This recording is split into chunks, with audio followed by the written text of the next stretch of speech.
Το σύστημα υγείας της Αυστραλίας είναι ένα από τα καλύτερα του κόσμου, αλλά μπορεί να φαίνεται πολύπλοκο. Οι ανάγκες υγείας ατόμων σε αγροτικές περιοχές μπορεί να είναι διαφορετικές από αυτές στην πόλη.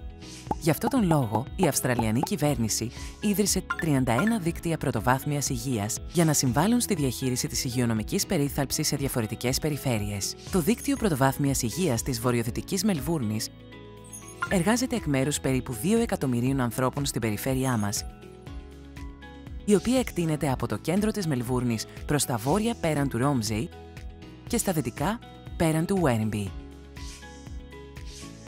Ο στόχος μας είναι η βελτίωση της σωματικής υγείας και της ψυχικής ευεξίας όλων στην κοινότητά μας. Δίνουμε ιδιαίτερη προσοχή σε αυτούς που μπορεί να αντιμετωπίζουν προβλήματα στο να βρουν υγειονομική περίθαλψη. Αυτοί συμπεριλαμβάνουν άτομα τα οποία έφτασαν πρόσφατα στην Αυστραλία ή μιλούν άλλες γλώσσες εκτός της Αγγλικής, άτομα που είναι άστεγα, ηθαγενείς και νησιώτες του Πορθμού Τόρες, ηλικιωμένους και άτομα ΛΟΑΤΚΙ. Για να βοηθήσουμε, μελετούμε τα δεδομένα και ακούμε τους παρόχους υγειονομικής περίθαλψης και τα μέλη της κοινότητας για να κατανοήσουμε ποιες υπηρεσίες χρειάζονται και πού.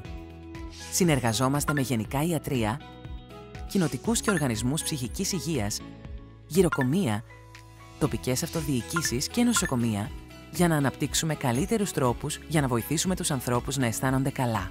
Αν άτομα χρειάζονται υποστήριξη που δεν υπάρχει, μπορούμε να βρούμε υπηρεσίες υγείας για την αντιμετώπιση αυτής της ανάγκης.